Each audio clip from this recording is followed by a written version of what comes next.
questions will be handled through the chat, so you do not have to be on camera if you do not wish to. However, we will make this recording available to the public when we post the meeting minutes, which will occur within 7 days. They will be available on our jeffreyspoint.org website and through the link that goes to our minutes. We have just a few quick announcements. A quick reminder that the census is still ongoing in our community. This is an incredibly important way to ensure that we have federal funds allocated to our community and our city. We are historically undercounted in East Austin because of our population, and so I encourage everyone.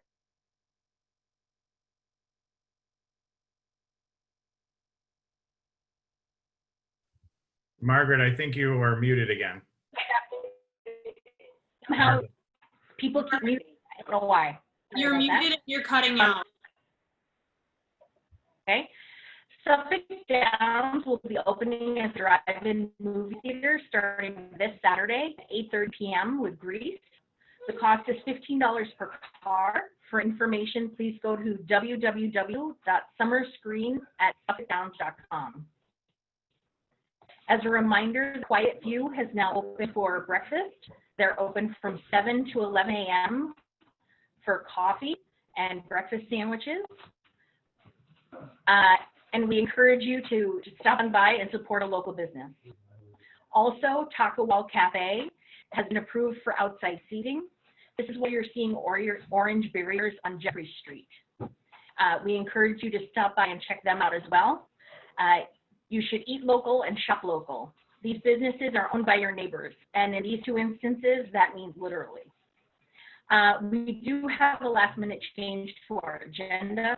Unfortunately, State Senator Joe Boncourt canceled within the last half hour. He is still at the State House dealing with an issue that was expected to end several hours ago.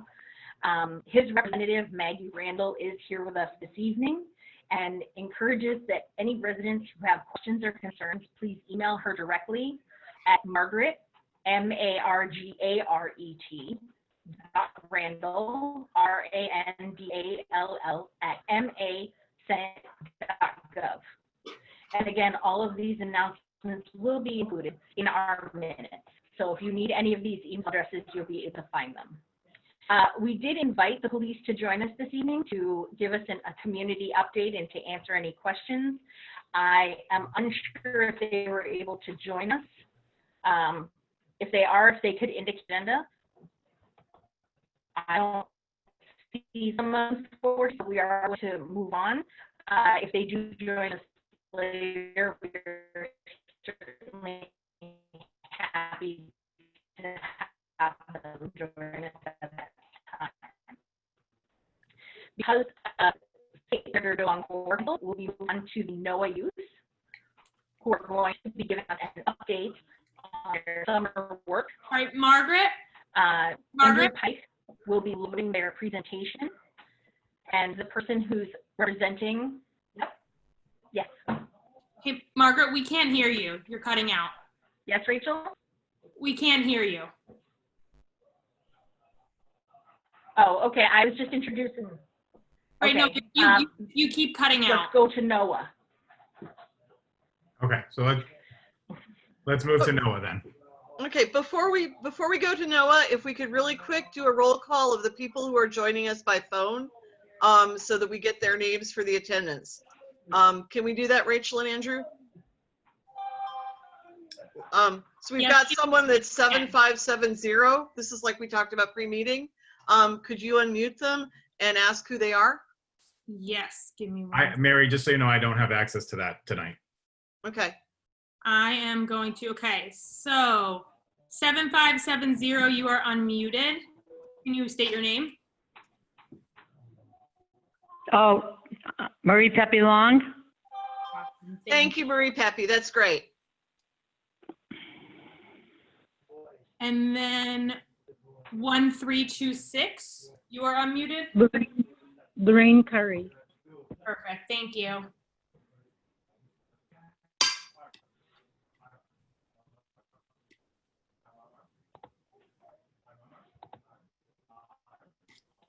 Okay, that's Any all. others? Okay, are we ready for the NOAA Youth? Okay.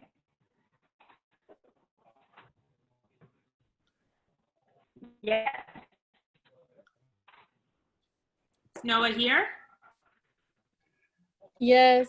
Hi. Awesome. Go ahead. All right. I'm joined by my senior youth organizer, Carolina. Carolina, can you unmute yourself and introduce yourself? Hi, I'm Carolina. Okay. So first, hi everyone. Thank you for having us. My name is Gabriela. For those who don't know me, I'm the interim youth coordinator at NOAA. And we're here to talk to you about our summer work. As you guys know, because of COVID, we've had to pause some of our summer programs, but we're still working this summer, and there's still ways that the community can be involved virtually. Carol, Sorry. I'm the senior youth organizer at NOAA. Like Gabriela just mentioned, we're not going to be running certain projects, but we are going to be doing some of them. As of right now, we will not be running the kayaking program this summer or our movie nights.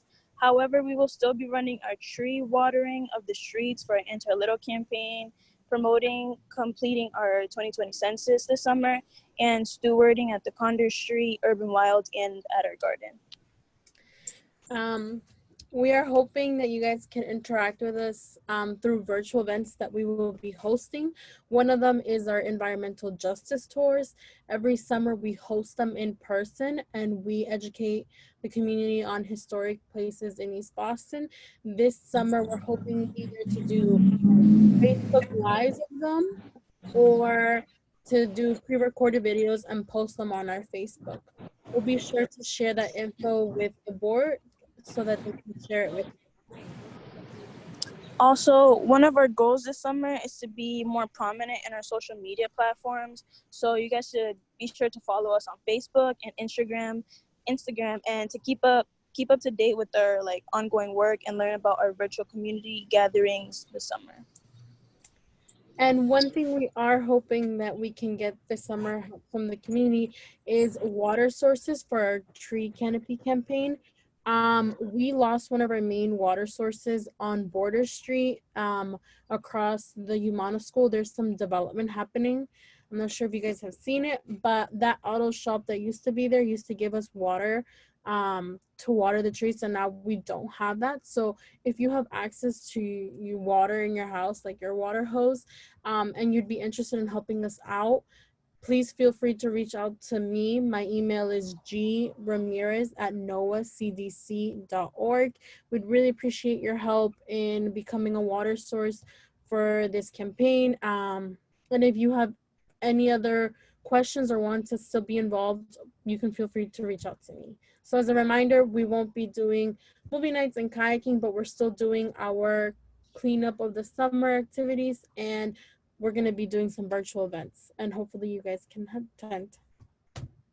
That is all, unless anyone has any questions.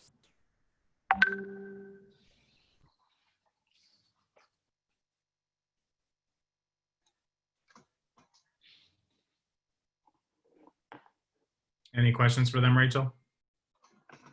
No, I just got a request to put the email through the chat. So I'm going to send on the chat to everyone, if I can. Everyone in meeting. Gabriella, can you restate that email address so I can send it to everyone? So it's GRAMIREZ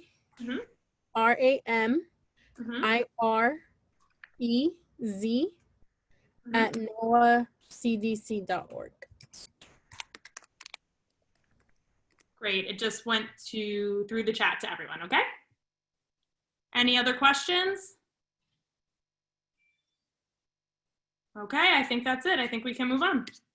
Thank you. We hope to see you all virtually this summer. Thank you.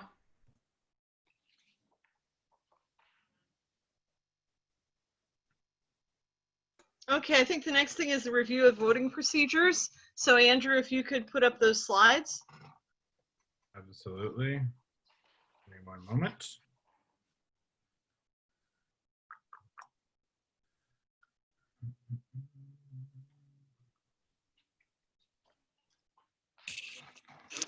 Can you hear me now?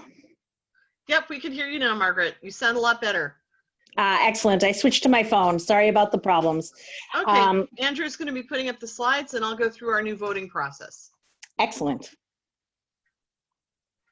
Just Okay. Give me 1 second. No, Sure. let me get the full screen for you.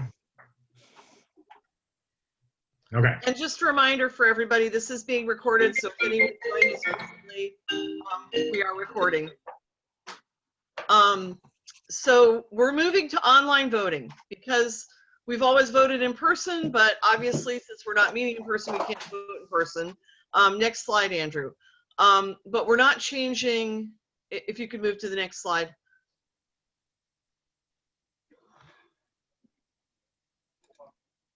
Andrew? I did. Hold on 1 second. It's not working for some reason. Hold on. Sharing is paused. Bring your window to the front.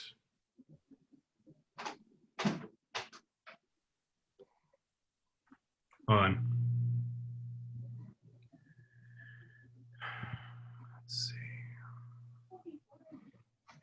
One of the most important later slides is asking everyone for their patience. Mm-hmm. Well, so actually, Okay. that's the first There we one. go. There So- we Oh, go. it's like the next slide. Right. So we've put a lot of work into this plan so that we can continue to vote. We were told by Lydia Edwards, our city councilor, that the ZBA is going to be moving ahead with hearings. They're starting small with small projects, but they're not going to hold up their hearings during this period.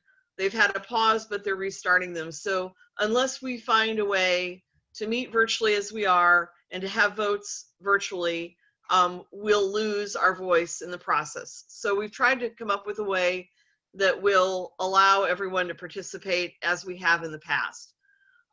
We realize not everybody has internet access from home. We're working with individuals who don't have internet access to allow them to attend via phone. Marie Pepe-Long is on the phone tonight.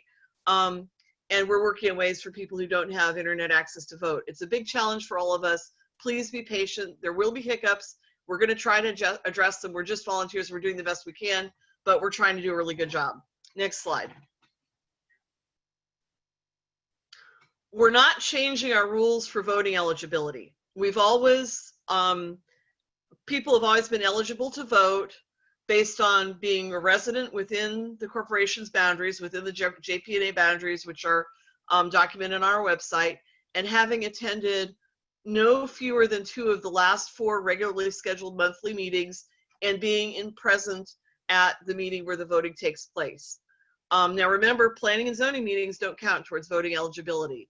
So that's always been kind of the requirement to be eligible to vote. Last year, we changed our bylaws. You probably remember the big voting process, and we allowed anyone who's an abutter who lives within 300 feet of a development project to vote on that development project. So these rules are still in effect, even with the online voting. Next slide. The abutter lists, I thought some of you might have questions about it, and this presentation will be up on the website with a live link, so you can follow that link to go to the abutter mailing list and try it out. The City of Boston has a mailing list generator that lets you type in an address, in this case the address of a development project, and define the abutter distance. We go with 300 feet because that's what the Office of Neighborhood Services uses for their abutter meetings. And it prints out both a list that you could download into Excel of all of the addresses within that radius. It also gives you a map. So we use that to determine abutter voting eligibility. Next slide. So in terms of how we're going to do this online, we're not going to do the vote at the meeting. We've got 5 projects to vote on tonight. What's going to happen is only JP&E residents who attend the meeting, so have to be present at this meeting, and are eligible to vote according to the criteria I just described, are going to be able to vote. After the meeting, we'll dump an attendance sheet out of Zoom. That's where we asked who is on the phone, so we would know who those people are. And then we're going to vet those addresses for voting eligibility. Sometime between now and 7 p.m. Wednesday, people who are eligible to vote will receive an email with individual voting information, one person, one vote, and a link that will allow them to vote. And we'll show you how that works in a minute.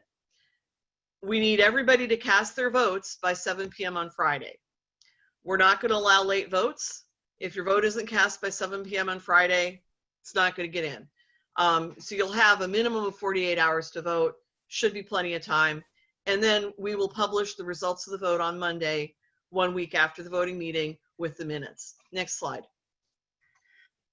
So you'll get an email that looks like this. So this is an email. I tested it, sent it to myself.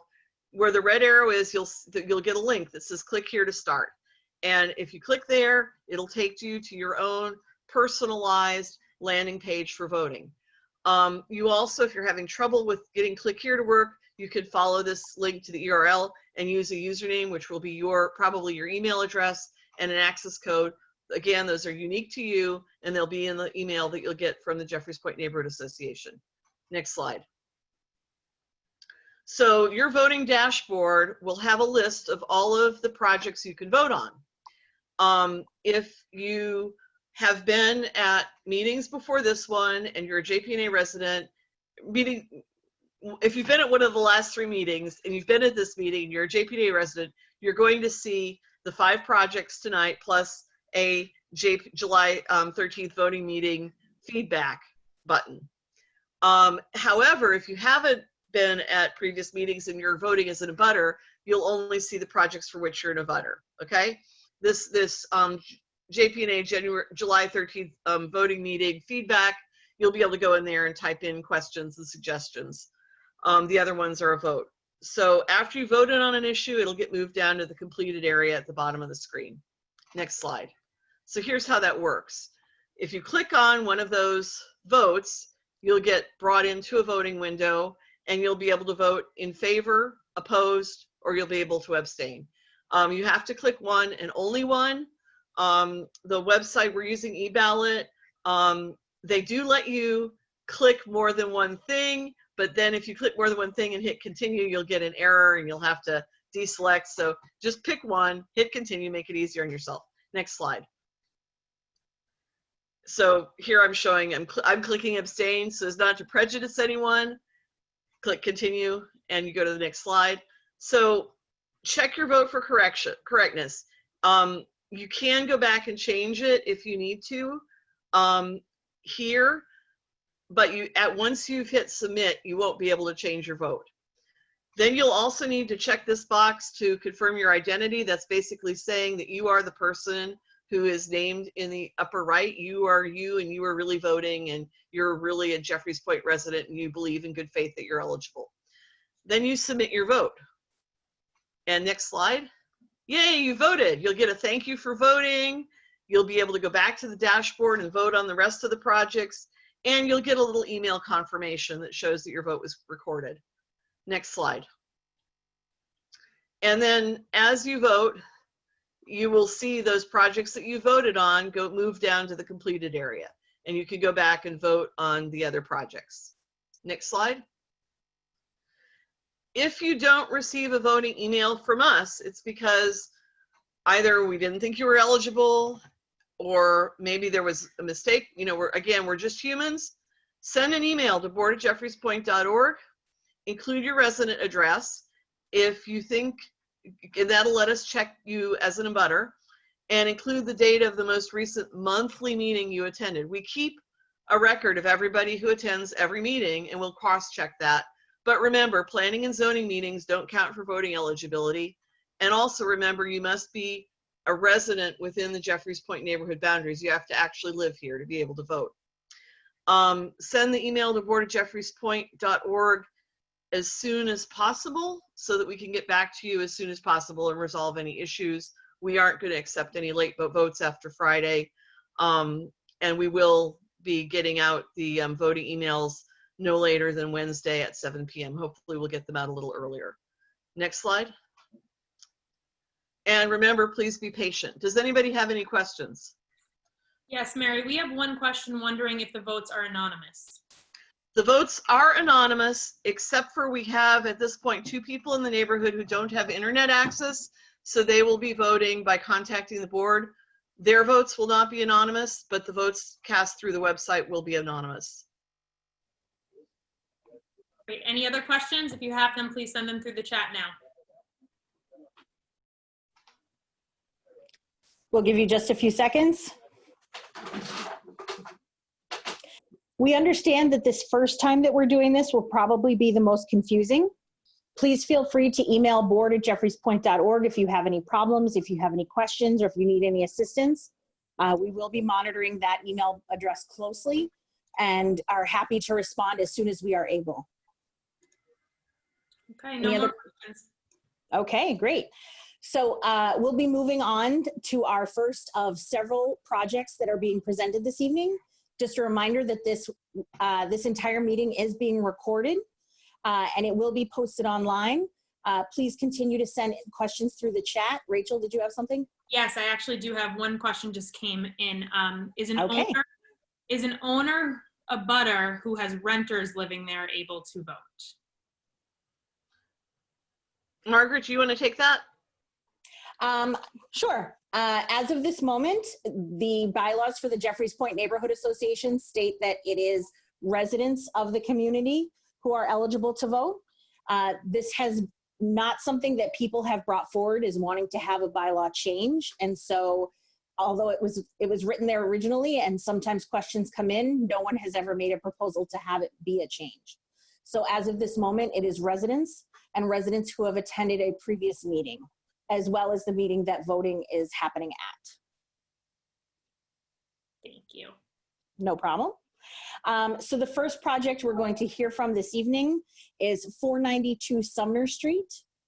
This is presented by Jeff Drago and Associates. It is a renovation of an existing structure and change of zoning from a 3-family to a 4-family. Thank Jeff, you. go right ahead. Thanks, Margaret. Thanks, Mary. Thanks for putting on the meeting. Appreciate it.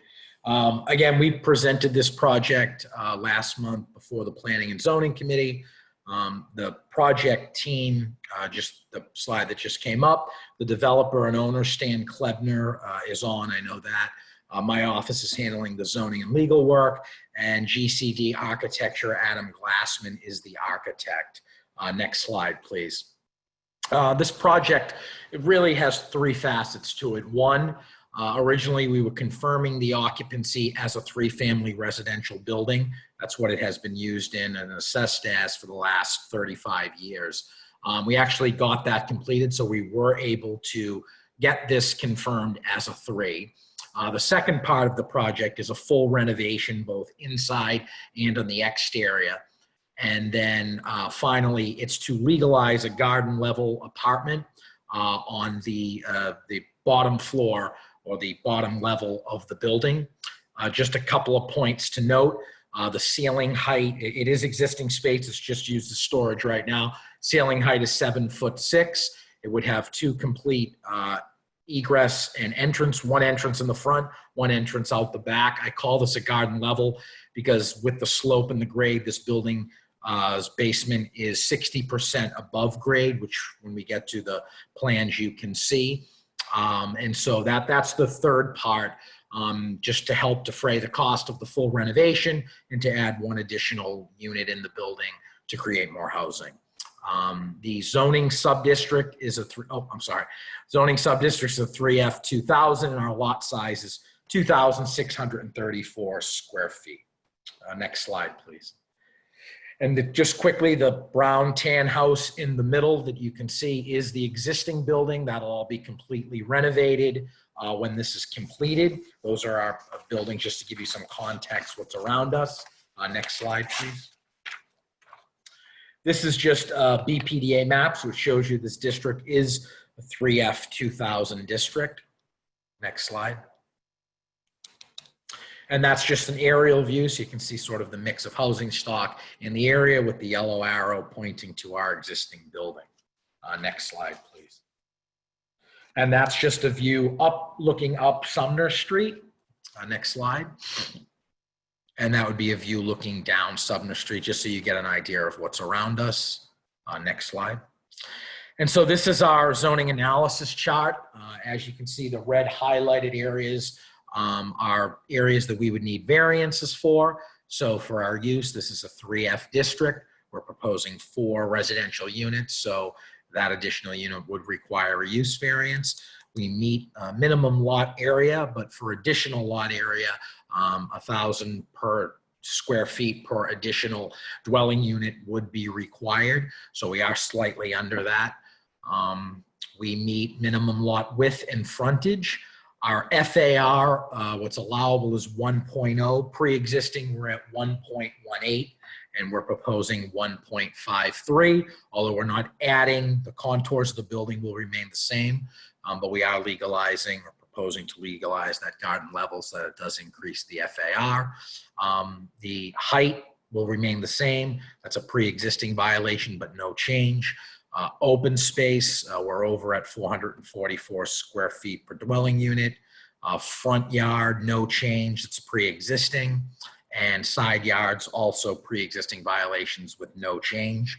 Our minimum rear yard, because we're leaving the building as is 43 feet 7, so we're well over what the minimum rear yard requirement is.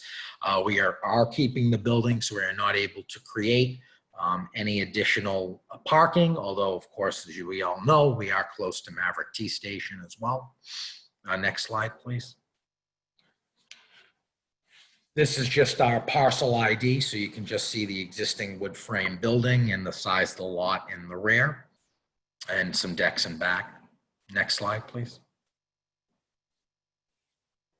And again, this is just our architectural site plan, which just gives you, you can see the back egress stairs and just a better view of the rear yard. Next slide, please. And so right now, this is our existing floor plan. So that space that we are proposing for this unit right now is just storage area. And it does have full front entrance as well as walk out the back. Next slide. All of our other units will remain the same. So there'll be no change to those units. They are all 900 square feet. So this is our first floor. Next slide, please. And this is our existing second floor, also 900 square feet. Next slide. And again, finally, they all have decks in the back. Also 900 square feet, no change on our third floor. Next slide. And so this would be the proposed unit at 780 square feet.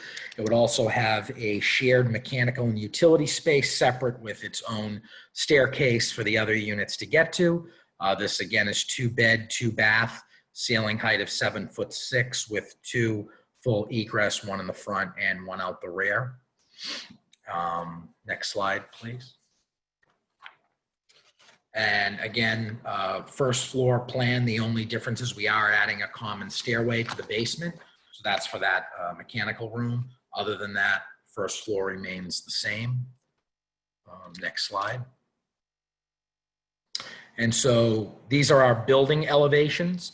So as you can see, our building will remain the same height at 32 feet 4 inches. You can see on the right-hand side, the slope and grade change, which gets us to over that 60% above grade. We also have complete access off the rear patios, and there's an egress stair that goes along with that. Next slide. This is our rear and left side elevation. So again, you can see the full walkout out the rear of the property, as well as the left side elevation and the egress stairs. The exterior renovations, just to point out, we are restoring the eaves and brackets on the building, hardy clapboard siding, new entry canopy. We're going to restore the entryway brackets, incorporating decorative panel, and also restoring the brick foundation wall, just so folks know. Next slide, please. I, for one, would like to say thank you for doing that. Oh, great. You're welcome. And again, this just kind of shows the materials as I had discussed, but you can see the difference between the existing building and then the proposed front facade, looking at the building directly on Sumner Street. And that concludes the presentation. I know you guys are pressed for time, so I don't want to take up too much time and answer questions. Thank you. Excellent. I'm gonna unmute Marie Pepe Long since she is a direct abutter, since she's calling on the phone, see if she has any comments or questions. Marie, do you have any comments or questions? No, I do not. Okay, thank you. Mm-hmm. All right, any other direct abutters want to send messages through the chat? All right, I'm gonna start reading. I don't have the ability to not share the screen and then also chat. So can I ask a question verbally? Go for it. I'm just curious if any roof decks or roof rights will be associated with the top floor unit. No, we didn't. We have rear porches, so we are not proposing any roof deck. So will the third floor unit be sold with roof rights or no? No. Thank you. Okay, 2 questions. If you were adding the garden apartment, does the project need a variance for a 4th parking space? We would be required to have a parking space, correct? And I mentioned that we're not creating any parking. The pre-existing would not trigger, but the new unit would, yes. Okay, great. And does each unit already have 2 bathrooms? Each unit has no. The other ones, yes, they have 2 baths in every unit, correct? Great. Okay, and then Rob Piles, a direct abutter, sent a letter of support that they presented to the P&Z meeting. So just wanted to let everyone know that. And we did have an abutter meeting before COVID-19, so we did have a very good abutter meeting, supportive, and Rob had attended and voiced his support as well. Right, any other questions? Send them through the chat now. And people are able to send questions during the presentation. Please don't feel you have to wait until the end. You are welcome to, but you don't have to. Okay, looks like we are good and can move on. Okay, great. The next project is 323 Maverick Street. This is also present. I'm sorry, I'm having a little Adobe issue, so give me 1 second, but Margaret, go ahead and talk. That's okay. I actually, there's some announcements to make with this particular project. It is 323 Maverick Street. It is presented by Jeff Drago and Associates again, and they are seeking to demolish the existing structure and erect a 4-family residential dwelling. We have 2 statements that have been turned in by residents. One is Ron Stoya.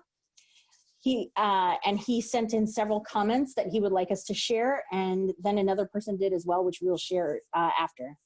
From Ron Stoya, this is excessive. The project violates the height restrictions by 7 feet and 1 story. Sometime later on, when the top floor unit owner decides to petition for a roof deck, ISD may require yet another few feet of height in the form of a head house for a 4-story structure. There is no plan for parking. There will now be 4 households in search of street parking spaces instead of 1. We should keep in mind that this project abuts one of the 4 narrow gauge tunnel lots, which runs from the back of the shipyard across Webster, Sumner, Everett, and Maverick Streets. Although these now appear to be on a pause, the would-be developers of these lots were at one time, in July of 2018, offering a very large project with one of the buildings on the parcel 1 lot, topping off at an incredible 68 feet. Approval of a 323 Maverick Street as a 4-story building in a 3F 2000 district right next to a possible oversized project will only encourage a more extravagant plan of a spine of tall buildings running through the middle of Jeffreys Point. Given what Boston Building Company LLC paid for this 1 family at 323 Maverick Street and what condos sell for in East Boston, a 4-unit structure will likely return a profit to the developers that is considerably more than generous and will do no good for the neighborhood. We also had a comment turned in from Brian Gannon, a local resident, who said the height should stay within code as this height is excessive and will set a terrible precedent for future development in the narrow gauge lots and beyond. And with that, are you ready to go, Andrew? I just want to make one comment before we start. We have not received yet an updated ISD refusal letter. Developer has assured us that they will provide that to us as soon as it's available, but the ISD letter that was proposed did not match the project proposal that you're going to hear tonight. So I just wanted to let everyone know that. Okay, thank you. Are you all set to go, Andrew? Yep. Excellent, thank you. So again, thank you for having us. Jeff Drago with Drago and Toscano. We're handling the zoning on this project at 323 Maverick Street. With me, I have the owner and developer, Seth Williams, from Boston Builders. I also have Jonathan Garland, who's the architect on the project. And just so folks know, this is an existing structure. It's been abandoned. It's in very, very poor shape. It's been neglected for a long time. Our idea in this project was not to build something that we felt fit within the neighborhood. As most of you know, 320 Maverick Street, which is diagonal from us, is a much larger building and much higher than us. So, you know, I realized there were some comments about height. We are not that much over the existing height. We are actually, and I know the last planning and zoning meeting, we were asked, one, to talk to our direct abutter again, which we have had communication, written a letter, and been in contact with. It's an absentee landlord, but still we have reached out and had direct dialogue. That's been fairly positive. I also want to point out that we were also asked to come back with how much higher we are than the existing building to the right. We are actually 5 feet higher than the building to our right. So we're not that far off than what's there now. Next slide, please. So again, this is just our team. You can go to the next slide. And so what is the project description? It's to raise the existing dilapidated and run-down structure and erect a 4-story residential condominium building. These would be 4 condominium units on site with a lot size of 2,438 square feet. Our zoning sub-district is 3F2000.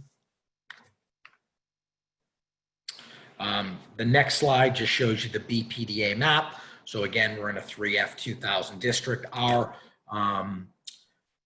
Our building is right at the, right next to the narrow gate lot, as was mentioned, but right now there is no development directly next to us. Next slide, please.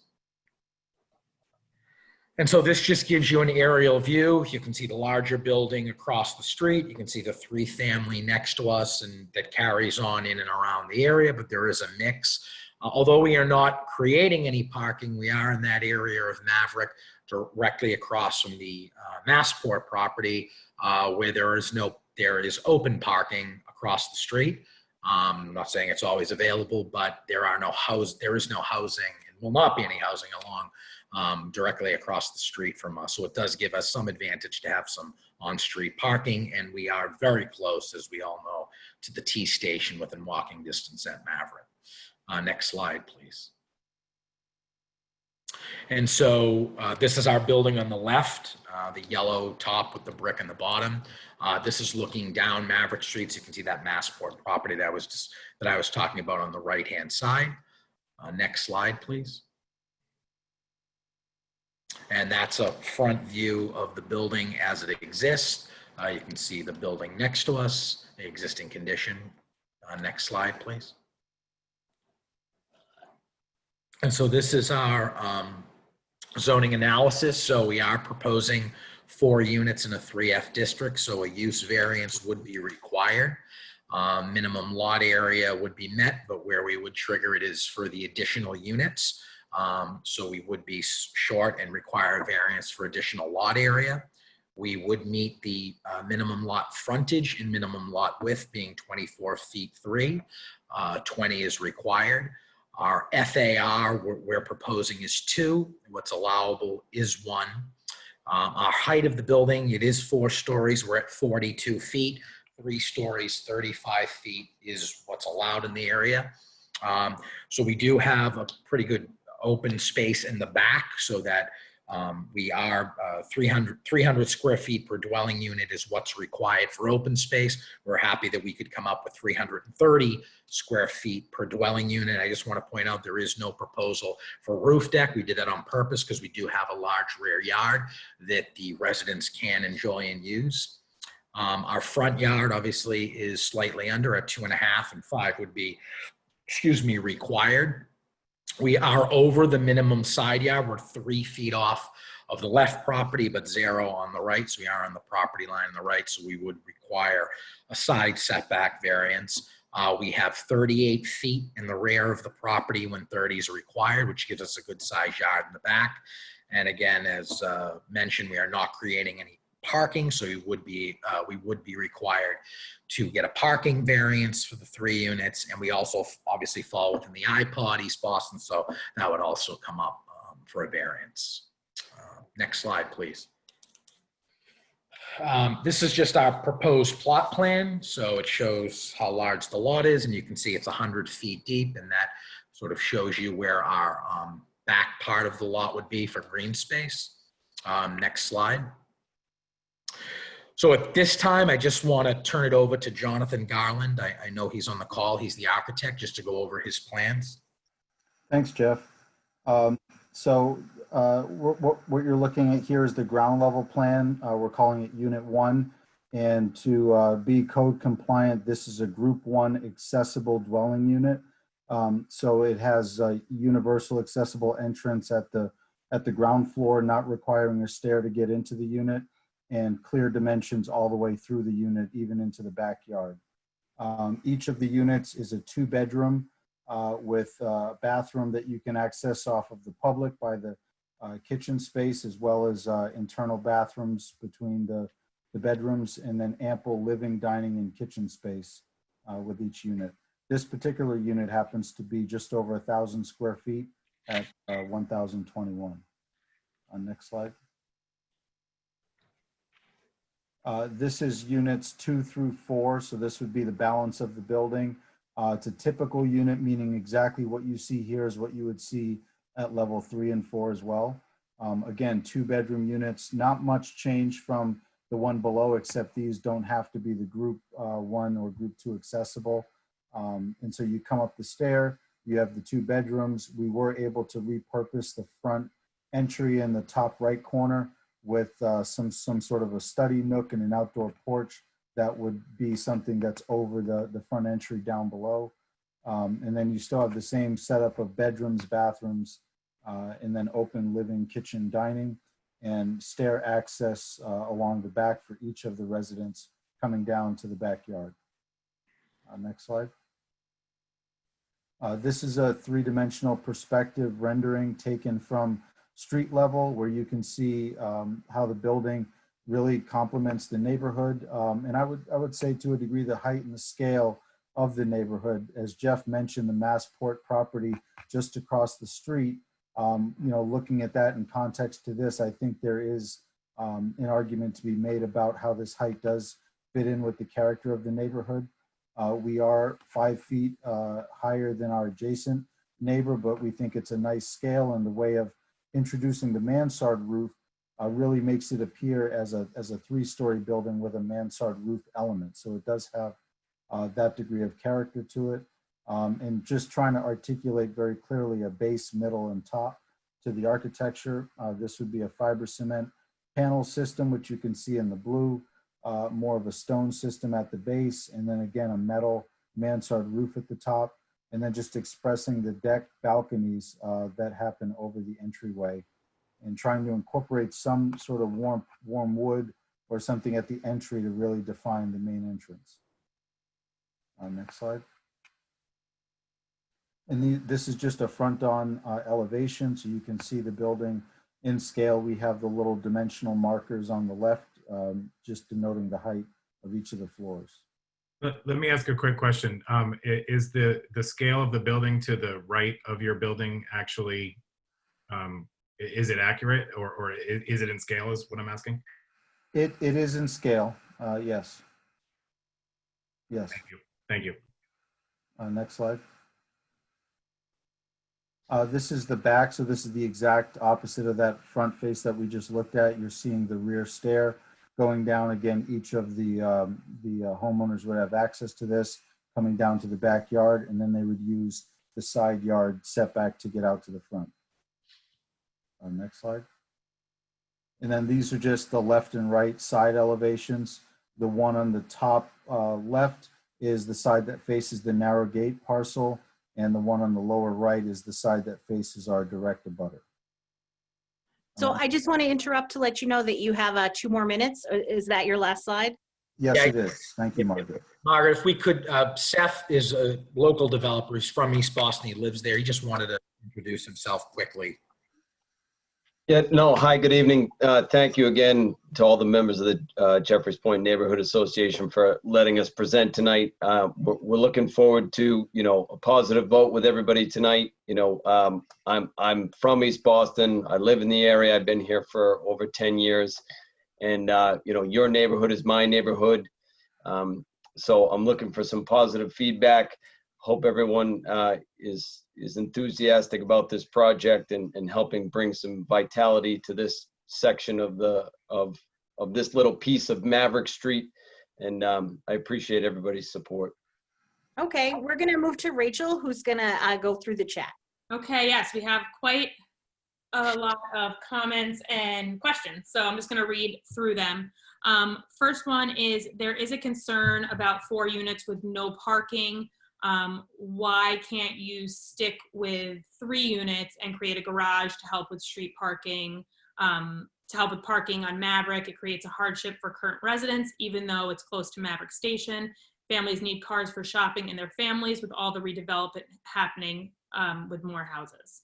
I don't know if you want to respond to that. Yeah, just quickly. I mean, again, it is in an ideal location because it is close to the T, so the need, I would argue, isn't as strong as some other areas for parking, but I do know it's an issue. One thing just to point out, if we were to put parking in, just giving the size of the lot and the width, if you were to add some parking, you would literally have to go into the backyard. You would take up the green space because that's where the cars would have to remain, and or you would eliminate, you would get a building code violation because you couldn't fit a lift. It would have to become an elevator building for handicap accessibility. So this actually works nicely. One, we sort of invigorate that ground floor. We also comply with the ADA requirements. We have an accessible unit on the ground level, which is something that the city is promoting and wants to see. Otherwise, a full elevator building just doesn't work for only 4 units. So, yeah. Now we have a statement. I'd like to voice my support for this project. This portion of East Boston is in need of a facelift. The existing structure is a dump, and this will be welcome improvement to a surprisingly forgotten and neglected part of Jeffreys Point. I know Seth personally and have seen his work. I know he'll construct a sturdy structure that will add value to the neighborhood. Another comment, I'm a resident who remembers when you represented the developer for the 320 Maverick Street development. I also remember you stating multiple times that this was a unique property that did not create development precedent for height because it abutted the airport and was in front of the Conrack building, allowing for reasonable arguments that all other developments surrounding this should stay at the 35-foot height limit.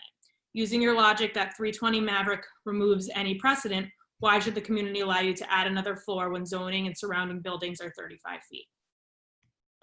again, if that's a question or you want me to answer some of these statements. Yeah, I mean, The argument is that building is much higher. So if we were going by precedent, I would come here with a building to match that height. We're actually lower than that building. And that's a tough comparison because that's a much larger building. This is 4 units, which is pretty common on new buildings in the area. Another statement, developers and their representatives will leave when the project is completed and do not have to compete for parking spaces. Got a comment that the building is incredibly ugly and makes no attempt to match the look and feel of Jeffreys Point. Then I have a comment, I like this design. That being said, I'm curious what makes this a mansard roof. Is the fact that the front of the top floor is slightly tilted back? I don't know if Jonathan wants to. I think those are some elements that we'd be happy to massage. I mean, there's different styles of mansard roofs as far as the level of steepness of the pitch and also materiality. If those are concerns of the board, we're happy to look at alternatives there. We're showing a metal mansard roof, but I've seen like a faux slate look or other alternatives that we'd be happy to explore. We have a request for you to bring up the floor plans again. Andrew, can you bring those up?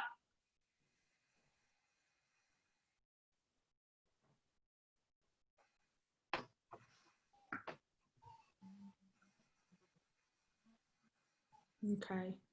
And if whoever asked for the floor plans has any questions. Is there a particular floor plan that they're looking for, or? No, it just says, can you bring up the floor plans again? First floor is different. Other than that, second through fourth would be the same. Okay. We have a comment.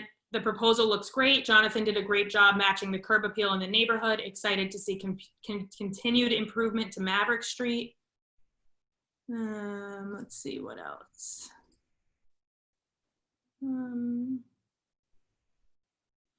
Comment, I'm not a fan of the exterior design itself. It would be nice to see more historically relevant design in the neighborhood. Comment, you keep stating this is close to Maverick Square. It is literally as far from Maverick Square as you can get. You need to take a bus to get to Maverick Square. The existing building clearly needs a major renovation, sharing my support of this project. And wondering why there are no windows on the front side of the building. There are. There are. Yeah, and just a point, because I know there were some design questions. I mean, this is a proposed design. We also, I mean, again, we're open to adjustments. We felt it was good. It was a little contemporary and we liked it, but this also would have to go through BPDA design review, looking at the other structures in and around the area. So even if we were approved, it would still involve meeting with the planners, the BPDA, to go over materials. Right. Another comment, I'm not a fan of the height, but I'm happy with the modern look of the building. I am hoping this does not set a precedent for higher developments in the future, competing for views. And I'm sorry, I'm just going to interject with my normal question. Are roof decks a plan here, or are roof rights being sold with the top floor unit? I don't know, Seth, if you want to answer that. No, we haven't proposed, because we have decks on the back of the building. We didn't propose roof decks here, and we're not planning on selling roof rights with the building. Okay, thank you. Okay, I have one more comment, and then I think we will need two more comments, and then we'll need to move on. Another resident said, citing 320 Maverick Street is a mistake. The entirety of that building is a stain on the neighborhood. I'd like to reiterate the previous commentary around setting a precedent for the narrow gauge project. Seth can easily build a 3-unit structure and still make a reasonable profit. This sort of unscrupulous behavior encourages developments to buy units to push out families like mine. Mentioned 39 Lamson Street. I urge the developer to reconsider the 3F 2000 zoning as well as parking. And then last question is, what is the estimated cost of rent looking like? This is a condo project. I don't know if they heard that or didn't know that. Yeah, no, they're for sale, so. Okay. Okay. Thank you very much. It is 7:55 and we do have 3 projects left. So we'll be moving forward next with 32 Orleans, presented by Richard Linz and Associates. This is a proposal for a demolition of an existing structure, which will combine 2 lots on one site and build a 5-story multifamily dwelling with 2 tandem parking spots on the bottom floor. Andrew, can I ask you to load the presentation? Good evening. Can you hear me okay? Yes. Thank you. Thanks, Margaret. For those of you who don't know me, I'm Richard Linz. I'm here on behalf of 3 projects this evening. The first is 32 Orleans Street. Margaret, you indicated it was a 5-unit. I believe the presentation showed a 6-unit project. Hello? Rachel, you might want to mute everybody and then unmute Richard again. Yes, please. You're good, everyone's muted. Great, thank you. So the first project, I'm here on behalf of Mike Rabb and Julia Sokol, also Nick Landry, who's the project architect, are all on the call, I believe. If we can go to the next slide, Andrew. I know we're limited for time, so I'm going to move through this relatively quickly and just point out the highlights. So it's an existing 3-family dwelling along with a vacant lot that is separately assessed by the city of Boston, located immediately to the right. We are proposing to combine the lots and construct a new 6-unit dwelling with a total of 4 parking spaces. There'll be 4 studio units and 2 2-bedroom duplex style units. Upon completion, this is intended for home ownership. Next slide, please. Just a quick overview. You can see the building located close to the corner of Orleans and Webster. The large building up to the top of towards the top of the screen is the multi-unit mixed-use building at the corner of Orleans and Sumner. Next slide.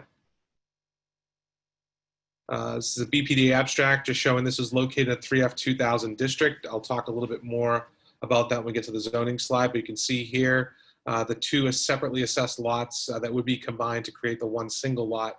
And I want to point out, because this came up previously, that the vacant lot to the left of this building is not part of this development. That was presented as a separate project by a separate owner. So next slide, please. So the existing building here would be the three-unit dwelling that would be demolished. You can see the vacant area to the right where there is a vehicle parked. That is the vacant lot that we're proposing to combine. Next slide, please. Just looking down Orleans towards Marginal to give you some context of what's in the area. Next slide. And looking back up towards Sumner. Next slide. So you can see, for those of you who can see this, the upper level shows, upper pane shows the existing site plan conditions. There is an existing building, as I mentioned, on one of the lots that almost goes a little bit further back than the current proposal. We do have an 8.5-foot setback from the rear decks of our proposed building, and a total of about 14.5 feet from the building to the rear property line. The current conditions included a rear deck that is actually closer to the rear property line, so we are bringing that condition back slightly. Next slide, please. So here's our just a close-up of our proposed site plan. You can see again the building is about 14.5 feet from the rear property line.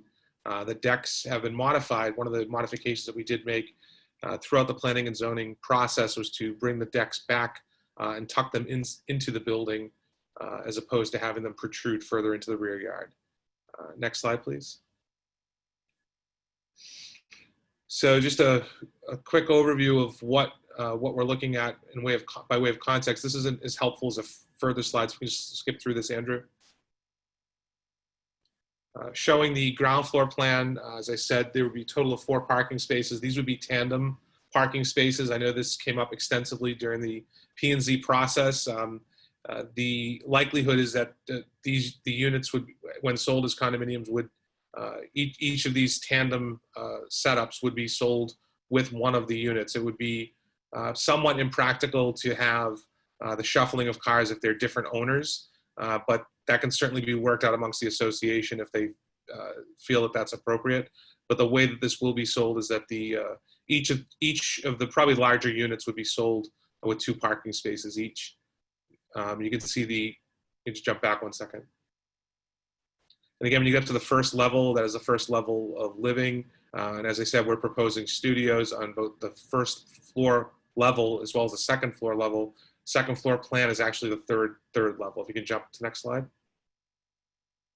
We then show the third floor plan, which is the lower level of the duplex 2-bedroom units. And then it goes up to a fourth floor plan, which is actually the 5th level above the garage with the upper living areas for those units. We do pull that in a bit. It doesn't go the full length of the footprint of the building. Both the rear and the front are set back a bit. We aren't proposing any roof decks. Again, throughout the planning and zoning subcommittee process, we did hear from some direct abutters, specifically the direct abutter who is an owner occupant of the building, the large multifamily building to the right of this. We have agreed to lower the height of our building so the top of our roof is actually lower than his railing for his roof deck. So that was a modification that we made throughout the process as well. And I'll talk a little bit about that when I get to the elevations. Next slide, please.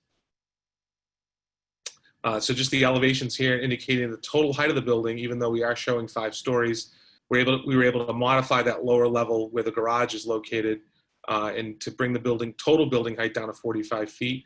Again, we're not proposing any roof deck above the top level. You are seeing the left side of the building on the right side of the screen. We don't propose any windows on that side of the building. The windows would be front and rear only. And that's in order to accommodate the building code requirements of where we're setting the building in relationship to the property line. Next slide. So you're seeing the rear of the building here. And as I mentioned, we did tuck the decks a little bit closer to the building as opposed to having them come off the rear of the building with a full build out of that stairwell, which you see towards the middle of the screen. And then we show you the right side of the building as well. We aren't showing any windows either. And that's again based upon the proximity to the property line. Next slide.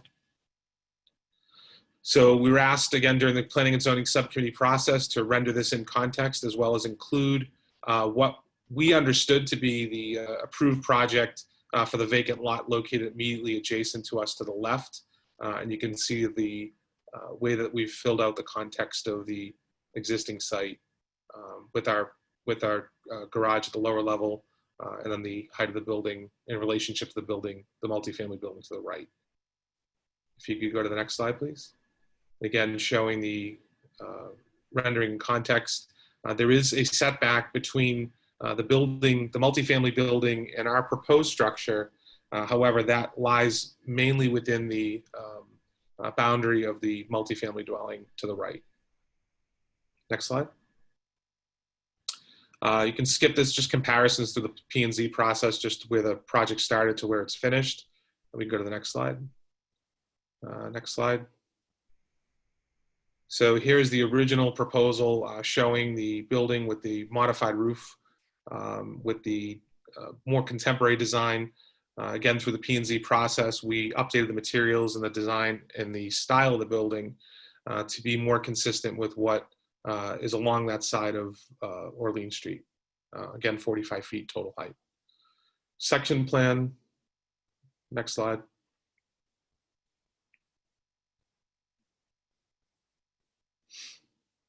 Our zoning summary. So this is, as mentioned previously, a 3F2000 district.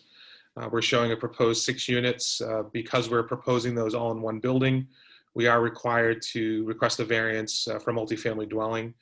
Our minimum lot size would be sufficient once combined, a total of 2,076 square feet. 2,000 square feet is the minimum. We would have sufficient lot width, front yard, as well as the side yard. And the reason our side yard would be sufficient, I believe, on the right side is that we would actually have a 2.5-foot setback as we showed in that rendering. There is an existing condition now. We are at the property line for the building that's presently there. So we're not proposing to make any change to that. Our rear yard would be a total of 8.5 feet deep. We are only required to have a 10-foot rear yard based upon the depth of this particular lot. When you do have less than 100 feet in depth, you're not required to have the full 30-foot setback in the rear yard. Our floor area ratio is 2.81. That's the relationship of the amount of square footage we're proposing to how much land we have on site. And so our ratio is 2.81. 1.0 is allowed, and therefore a variance is necessary. We're at a total of 5 stories, actually 45 feet at this point. 3-story, 35 feet is the maximum. Again, we have worked closely with the abutter to the right, as well as listen to the concerns of the condo association across the street as to the impact, if any, to their views. I believe we satisfied that through the Planning and Zoning Subcommittee process. Our open space would be less than 300 square feet per unit. Again, we are not proposing roof decks to even attempt to try to satisfy that. Again, that was based upon comments that we heard through the process. We are proposing a total of 4 spaces. 7 spaces would be the maximum required when you do the calculation based upon the additional units that we're proposing. This is in the, because this is subject to the interim planning overlay district, we do require IPOD permit as well. I think that's it, Andrew. Probably can jump to any questions. You can skip over that as well. Okay, great. We have a bunch of questions and comments from direct abutters. One statement: I'm still very against a 6-story building. I'm an abutter and only received information once I complained to the board. Have not yet heard back from owner Richard. I am an abutter at 31 Orleans Street. She continues, I think studios are crazy and owner is only concerned about the abutter next to him and not anyone in our building. I am not against building. I am against granting a variance for the height of the building.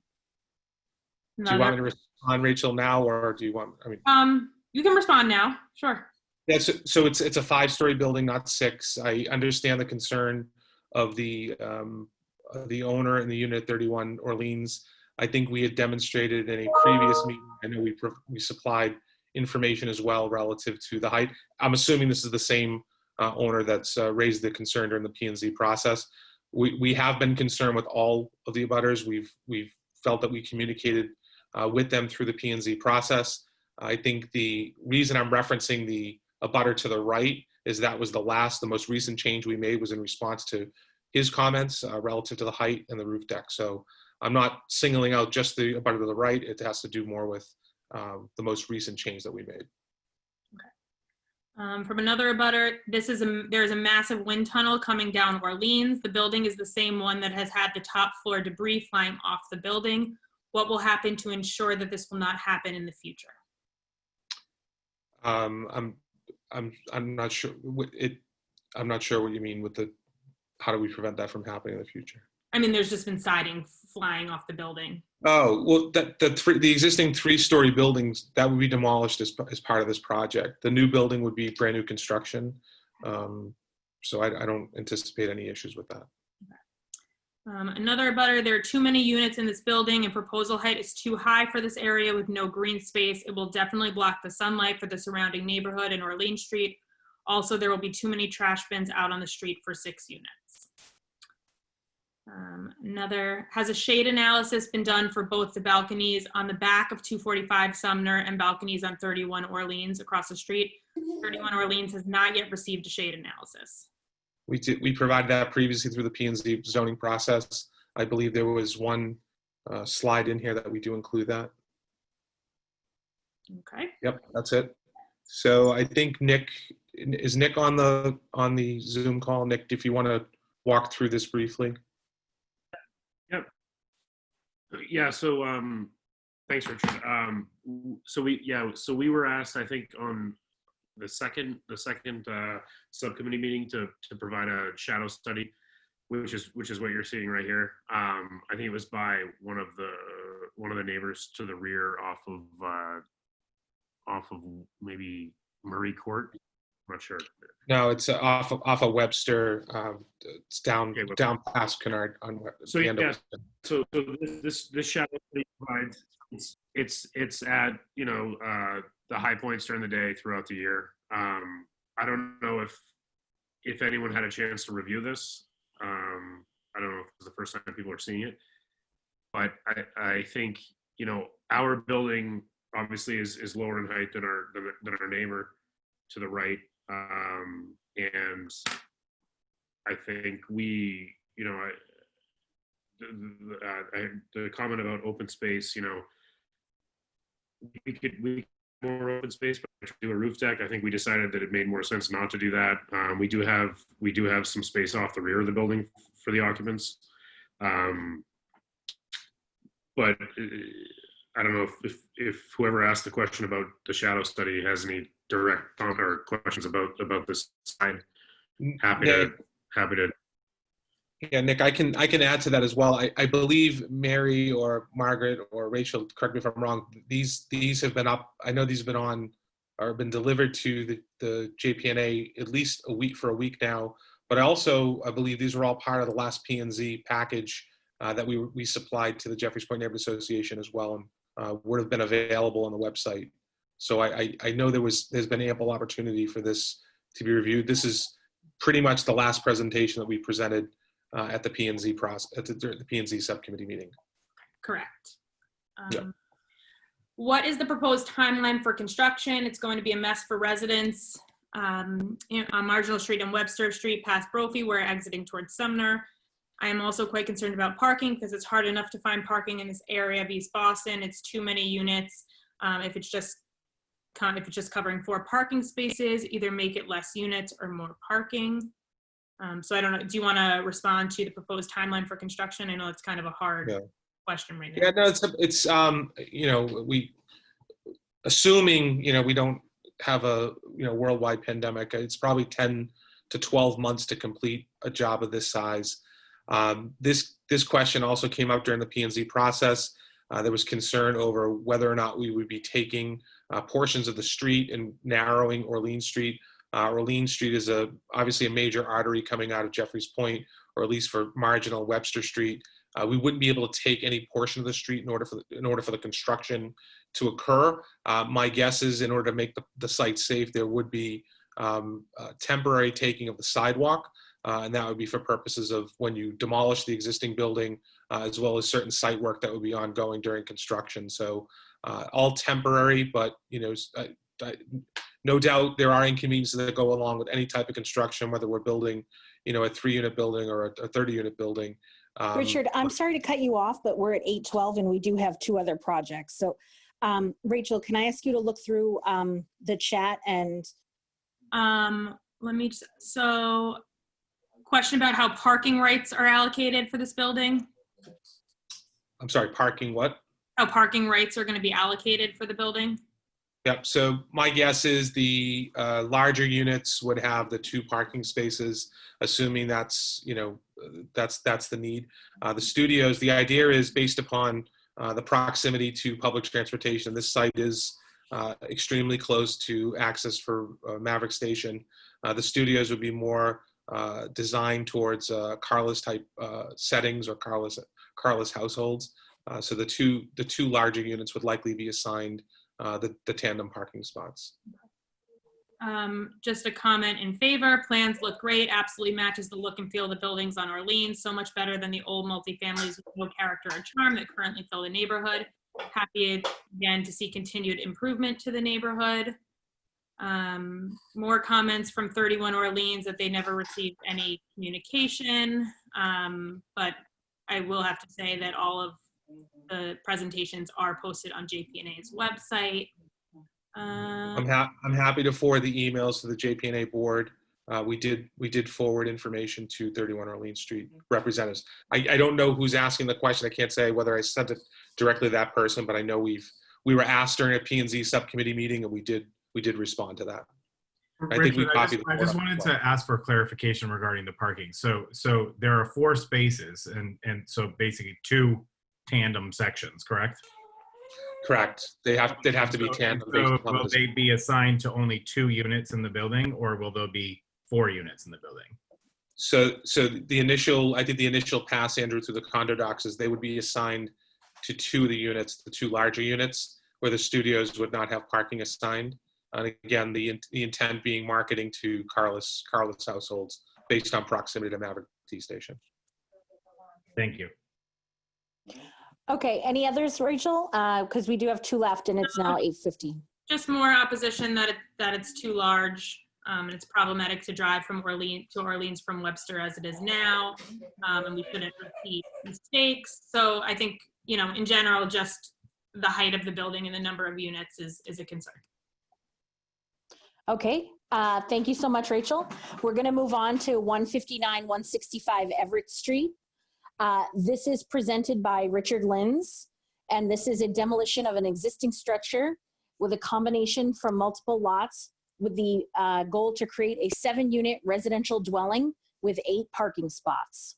Andrew, please load, and Richard, take it away. We do ask you to try to be as quick as possible so that we can get to questions, and then we have one other project. Will do. Thank you, Margaret. Again, Richard Linz. I'm here on behalf of Paul O'Connell, who I know is on the call. With him is David Freed, who's the architect with Chu & Company. As soon as this loads, I'll get right into the overview. You can jump right to the next one, Andrew. So as Margaret mentioned, we are proposing the combining of 2 lots to create a new 3,418 square foot lot and propose a 7-unit multifamily dwelling. We are proposing 8 parking spaces for tandem. I'll run through that when we get to the plan. This is a mix of studio, 2 1-bed, 1 2-bed, and 3 3-beds. I think my math is correct on that. And this would also be intended for home ownership upon completion. We are updating this project, or we've updated this project at the last pass for planning and zoning by lowering the height to a total of 40 feet. We made the entrance a bit more pedestrian friendly, again, at the request of comments that we heard through the P&Z process. One of the major changes that we've made to this, it was the elimination of the garage on the Hooten Court side of the property and adjusting the right upper floor and changing some of the materials to soften the appearance of the building on the right side to make it blend a bit better with some of the height going down Everett Street. You can jump to the next one, Andrew.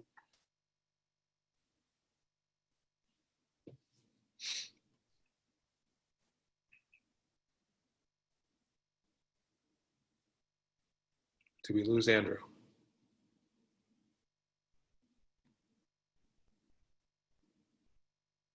Andrew, are you okay? There we go. Quick overview, just so we can orient ourselves as to the location. This is a corner lot down, as you're coming down Everett, it'll be on your right-hand side. You can jump to the next slide, Andrew.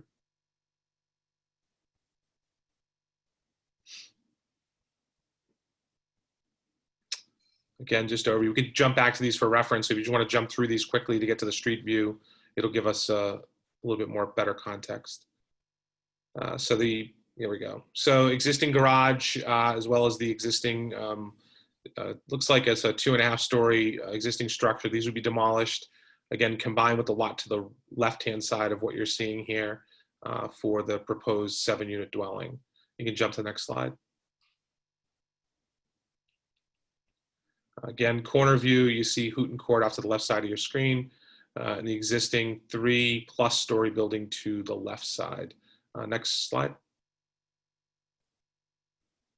And just a different view looking down towards Jeffries. Next slide.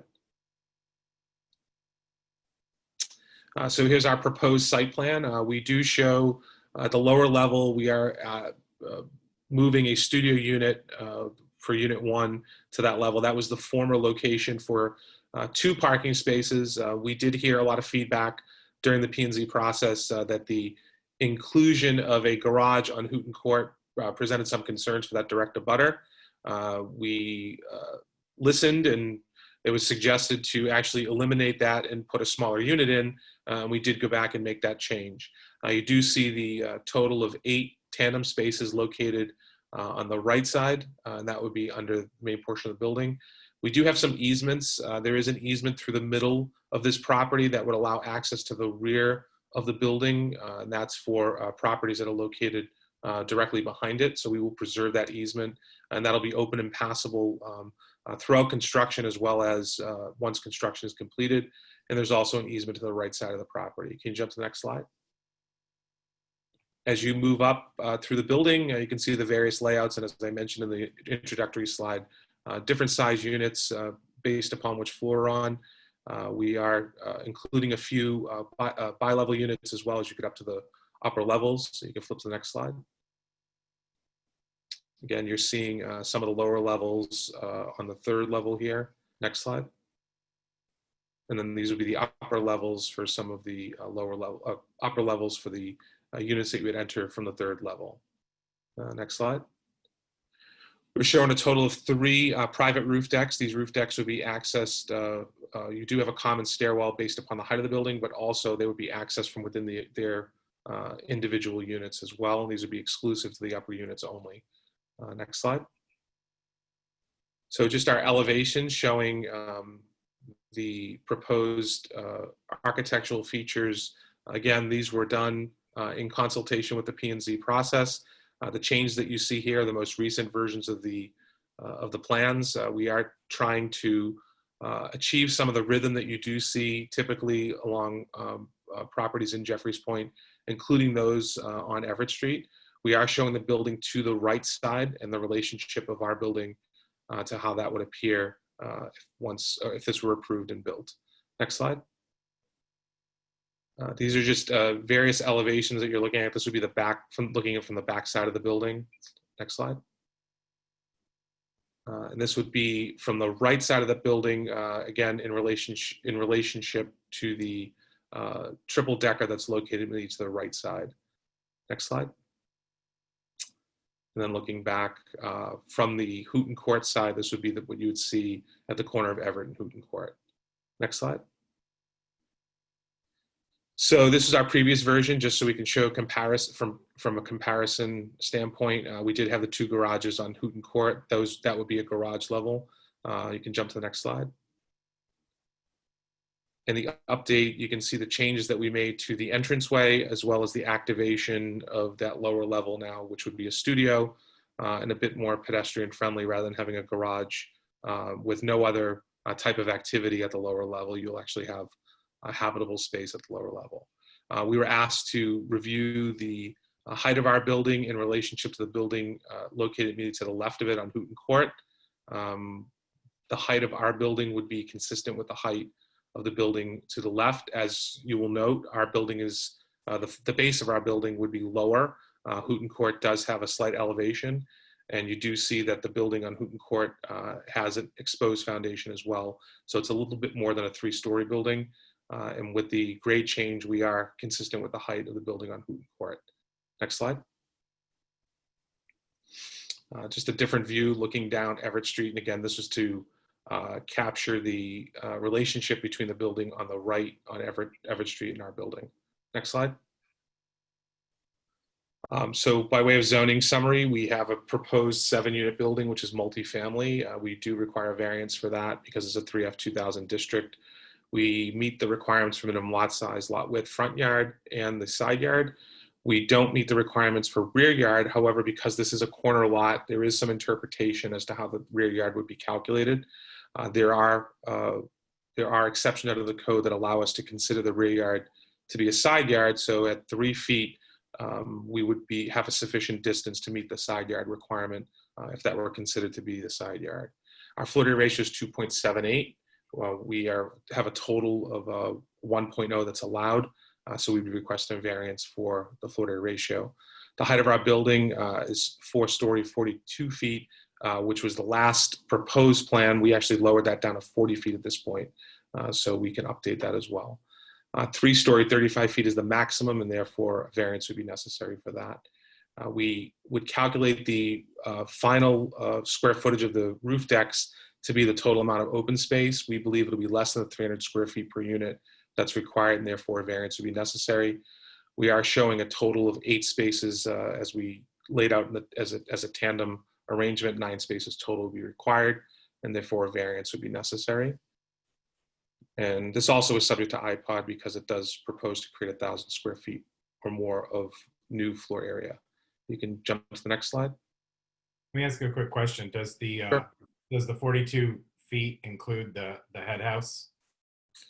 So the height of the building is measured, Andrew, to the roof rafters. Head house would not be included in building height. The head house, I believe, David, correct me if I'm wrong, the total height of the head house with the slope is 8 feet above the roof. It's 8.5 at the top. Yep. This is probably means nothing these days based upon when the zoning board is actually likely to meet and hear this matter, but we probably anticipate spring of 2021 is probably the earliest we would see construction on this project. It's about a 10 to 12 month process, assuming we get our approvals. Next slide. And that is the end of the slide deck that I have. Okay, awesome. Excellent. Send your questions through. So far, only one comment. They're glad to hear that the current building is being ripped down. Also happy to see that so many parking spaces will be included in the building. That's all I got so far, unless anyone, beautiful building and glad to see parking. Just seeing if anything else comes in. We did have a statement that was emailed in. Is now a good time to read that, Rachel? Yeah, let me just ask one quick question. A question about how will the parking spaces be allocated? It's a good question. So anytime we have a tandem arrangement, as we saw in the last presentation, it's probably impractical to assign those to different unit owners, especially with the juggling of cars. Again, condo associations are free to approach this any way they want if they want to work out some internal arrangement, but the deeding of the parking spaces will actually be assigned to one specific unit. So while this doesn't answer all the questions of the one parking space per unit, sort of has a bit of a twist on it, we are providing 2 parking spaces for likely the larger units. We do have three bedrooms in this building. So my guess is we would assign those to the 3-bedroom units, as well as the larger 2-bedroom unit. And if there's a way to work it out amongst the association owners where maybe they don't need the 2 parking spaces, they're free to do that, but they would be deeded to specific units as part of the condominium documents. I just got a comment that there are many tandem spaces in this neighborhood that are mixed between units in a building. Yeah, I don't pretend to know how it all works out, but if people are able and willing to do that, that works. You know, for the condo association, they're free to do that. We don't make any restriction or put any restriction on the condo docs, but we would sell the spaces to the units. We couldn't impose that requirement on a unit purchaser to say you must buy a space that's going to be blocked in by somebody else. Another comment, really happy with the changes that were made in response to the P&Z process. Then another comment, the project is too massive for the context of Everett Street and Houghton Court. And Margaret, do you want to read the butter letter? I do. I have an email that was sent in by an abutter. I'll read it out loud. Asking for a variance of adding 4 new units outside of the zoning code is asking too much of the neighborhood and will set a terrible precedent for future development. Additionally, these units will be within 20 yards of the narrow gauge lot that plans to ask for many units and will create a lot of density in the area that cannot bear it. Everett Street's parking cannot allow for any additional spots, never mind the traffic increase this will cause, nor the height of this building. Please ask the developer to stay within existing zoning. I would like to make a comment as well. I do think that assigning the parking to only a few of the units in the building is definitely not helping the on-street parking situation, in my personal opinion. So I think that it would be nice to see parking assigned to more than just a few of the units in the building.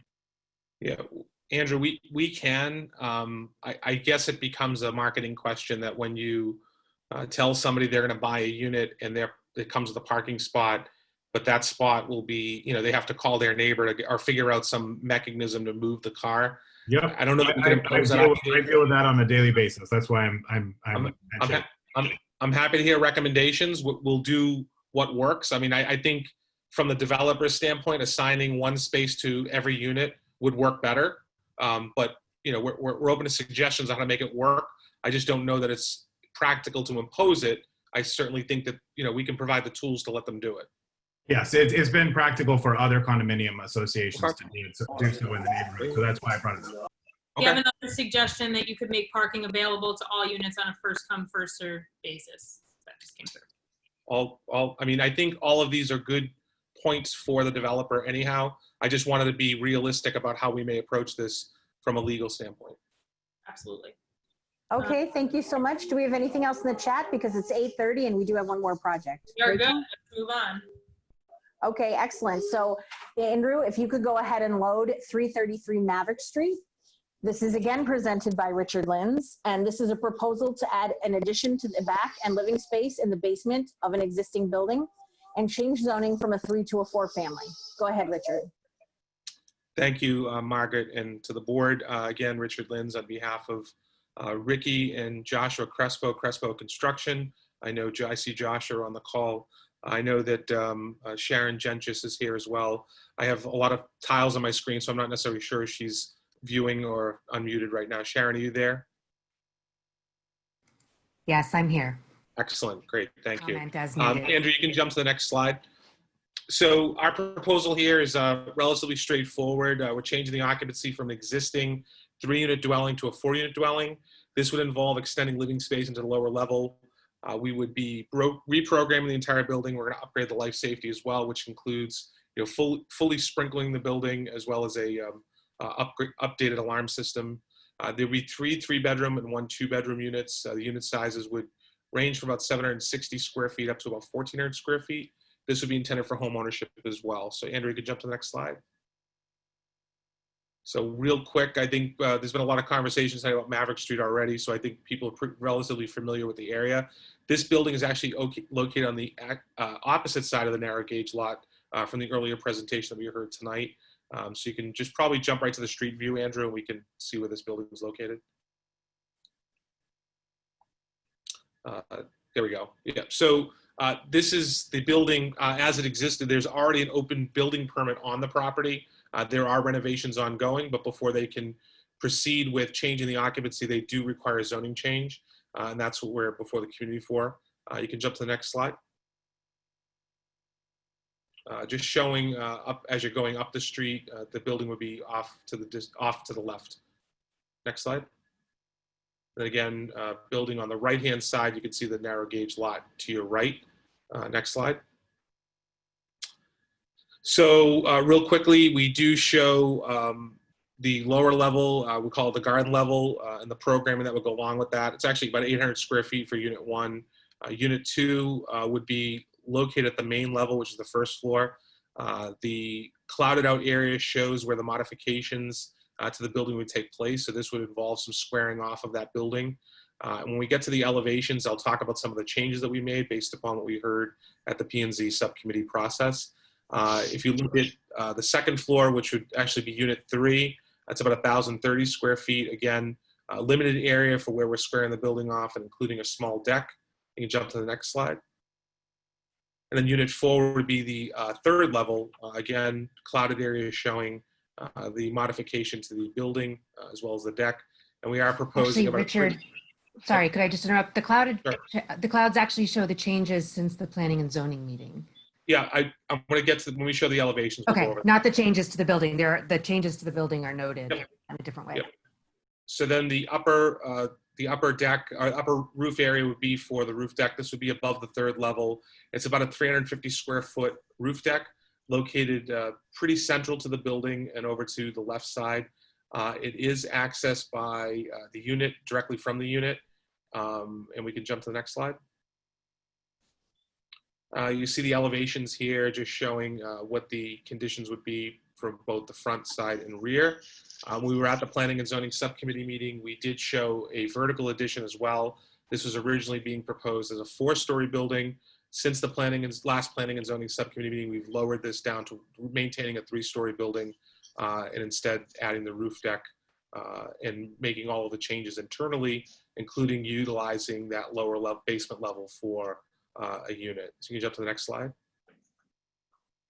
So this was the original proposal that we presented to the Planning and Zoning Subcommittee. And again, this would have involved modifications to the upper level with the vertical addition. You can jump to the next slide. And this is the modified version, which what we're asking for or presenting tonight for a vote. You can see the head house that is located to the center portion of the building. The roof deck would be more to the left side and out of view from this perspective. Next. And I'm sorry, since you're talking about the head house right now, is there a reason why there is a head house here instead of a hatch as what's been happening more recently in the neighborhood? So again, Sharon, if you want to talk about the head house and safety concerns. Yeah, so, well, actually, in this case, it had to do with the winder stairs and the fact that if we were going to align with the stairs below, we couldn't get down quickly enough with the arrangement of stairs with a hatch. So what we're doing is a half head house, half hatch, so that the head house comes up to about 4 or 5 feet above the roof and then has an angled hatch. Because anything less than that, you wouldn't have the headroom to get up into it. And as Richard noted, there are some issues coming up relative to the safety of using hatches for egress. And so we're trying to find solutions that sort of meet both needs, safety and aesthetics. Thank you. I bring it up specifically just because the majority of renovations that have happened in the neighborhood recently have included hatches and not head houses. Yep. And Andrew, I can assure you that through the zoning process, depending upon how the board views this proposal, they will likely note for the BPDA design review to focus on the head versus the hatch. Go ahead. And if there's the ability if there's the ability to have a more low profile option, then the BPDA and zoning board will recommend that. But these got to be taken on a case-by-case basis, especially when we're looking at how we're going to access the roof deck. Thank you. Okay, next slide. So we were asked also to provide a rear rendering to show how the context of the back of the building would integrate with the abutting property on the next side. So you can see what Sharon has done with the rear decks. They're relatively smaller than full-size decks. Just smaller balconies, but they don't protrude past the end of the building. And I know that there's some architectural detail she's included to give this a little bit more of a front of the building feel as well. And you can see the garden level as well as the courtyard that we're proposing to be part of this project depicted here. Next slide. And just our landscape plan, again, the patio and courtyard area, as well as the green space that'd be located to the rear of the property, were asked by the P&Z subcommittee to include that as well. Next. So we require a variance because this is already a pre-existing 3-family dwelling. We're proposing to change to a 4. That additional unit would require a variance. We do meet the minimum lot size, more than enough square footage for that. We also meet the lot width, the front yard, the side yard. in the rear yard because we're not proposing any change that would affect any of those dimensions. The existing FAR presently is 1.4. We're proposing an increase to 1.53, and that's largely in part due to reprogramming the lower level for additional living space. The height of the building is the existing 3-story, 35 feet. We've eliminated that. That's why I've highlighted that in yellow by removing the vertical addition. So this would now be compliant with the height as required under Article 53. We do have sufficient open space, and that would be both the rear yard and the roof deck that we're proposing. Because this is a pre-existing 3-unit dwelling, we are only proposing to add 1 additional unit. You'd only be required to have 1 parking space additional for this project. So requesting a variance for that. It would make a little to any sense if we could cut the curb to add a parking space on this site to take the 1 parking space away from the street for the benefit of just adding 1 single spot. So we're requesting a variance for that as well. Next slide. Pretty much the same process here. We've started this back in March. Assuming this all goes to plan and we're able to get before the board, you're looking at probably late fall of 2020 for approvals. Construction is ongoing, as I mentioned, so the good news here is there is an ongoing renovation. They can isolate pretty much the basement portion of the building pending zoning approval. If that's approved, then that construction can continue, as well as the roof deck that we laid out here tonight. I think that's the last slide. Should be the last one. Yep, there we go. So happy to answer any questions. Great. So send questions through the chat, please. Marie, I'm going to unmute you since you're on the phone. See if you have any comments or questions. Anything, Marie? He's saying 4 stories, correct? This is going to be, it's originally a 3-family, but it's going to. No, we've reduced it from 4 stories to 3 stories. We presented 4 stories at the planning and zoning. We did hear some concerns over height, and we've made that modification. Right. Oh, okay. Thank you. That's my only question. Yeah. Thanks. I have a question about the height of the head house. Total height of the head house? Yep. I believe with the modified plan, Sharon, correct me if I'm wrong, are we looking at 7.5 feet on the head house? I believe we were looking at 6 feet on the head house with an angled hatch door. And our goal would be to minimize it. We felt like it was only fair to show you what we thought would be the worst case scenario. And obviously the extent that we can bring that down as we get further into design, we would obviously try to do that. Anything else? Okay. Comment, the head house frame and siding have already been built pre-ZBA approval, although it is not necessary with only 3 stories and has been disfavored by the neighborhood. I couldn't hear that last part, I'm sorry. It's so the head house frame and siding have already been built pre-ZBA approval, although it is not necessary with only 3 stories and has been disfavored by the neighborhood.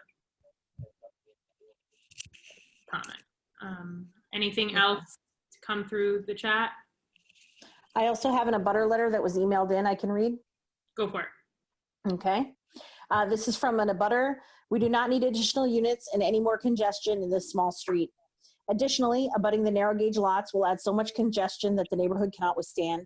Parking is nearly non-existent in this area today. We should also note that the developer has already built a head house and dug the hole for the foundation for the addition they are asking us for today. We should take a stand as a neighborhood and ask this developer to stay within the guidelines in current zoning. I would also suggest that by stopping these overeager developers who proceed without permits would allow for a better, fair process. Pictures have been sent in of an already excavated basement, foundation, and head house for the deck and basement unit they're asking for. This property should remain 3-family and the permit refusal should stand. Can I respond to that, Rachel, briefly? Yeah, go for it. So I'm fairly certain there's an existing open ongoing building permit for this site. I want people to understand the distinction between what we are going through for a process and what actually can occur. You can make a lot of renovations to your property under an existing building permit. What you can't do is get occupancy for the building, including changing it from 3 to 4 units. So if there is excavation occurring on the property, that is not something that necessarily is unpermitted. Also, a head house does not count towards the building height of a building. If you have an existing building and you are proposing a head house, there are iPod requirements presently, but a building head house that's less than 10% of the total roof area does not necessarily create a zoning violation. As it stands, I'm not aware of any violations that have been issued. I know the inspector's been to that property numerous times because there is ongoing work there. You can be rest assured that if they do not get the approvals or any permits finalized for purposes of including a head house or expanding into the basement, then that can occur. This cannot just change overnight. There is a lot of advanced work that can be done on projects. Unfortunately, with COVID and the shutdown that we've experienced, there's a substantial amount of work that a lot of developers are behind upon.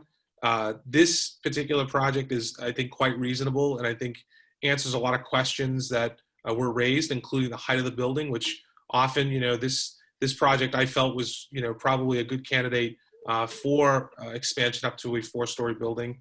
The developer felt otherwise and wanted to reconsider his options and bring this down and maintain it as a 3-story building. So while I do hear people's concerns and comments about changing, the landscape of the neighborhood, this particular proposal actually takes advantage of the existing building as well as the existing conditions and provides an additional housing option without a huge amount of impact to the surrounding area. Richard, I would like to share a photo that was provided to us from a neighborhood resident of what the current construction is looking like, as it does differ considerably from the rendering that's been provided in your presentation. Sure. So if you look at the head house here, it shows the head house directly on the side of this building, where your rendering or the rendering from the architect shows it much more hidden. Sure. So I was just wondering if you have a comment. Yeah, that height doesn't appear to be about 7 feet. So yeah, I'll certainly have a conversation with my client. It's drastically different than what's shown in the presentation. So I wanted to make sure that was identified. Understood. Okay. Rachel, do we have any more questions in the chat? Nope, just another comment that the head house has already been built and is well beyond 6 feet. But that is it. Okay, so a reminder that these notes, along with the recording, will be posted within the next week up on jeffreyspoint.org, which is our website. And remember that within the next 2 days, actually, I believe approximately 24 hours from now, you will receive an email with voting information. If you have questions or if you have concerns, please email board@jeffreyspoint.org. We are happy to help you. And voting will be open until Friday evening. Is that correct? Just nod your head, Mary. Yep, that is correct. That's correct. That is correct. Announcements will be made in the minutes and will be posted no later than a week from this meeting. We thank you all for your patience and for everyone's participation. We know we ran a little bit long today and we do apologize. Any final announcements or comments from the board? Okay, well then by the power vested in me as the co-chair of the Jeffreys Point Neighborhood Association, I do declare this meeting complete. Thank you, and everyone stay safe out there. Thank you very much. Thank you. Rachel, just a reminder to stop recording.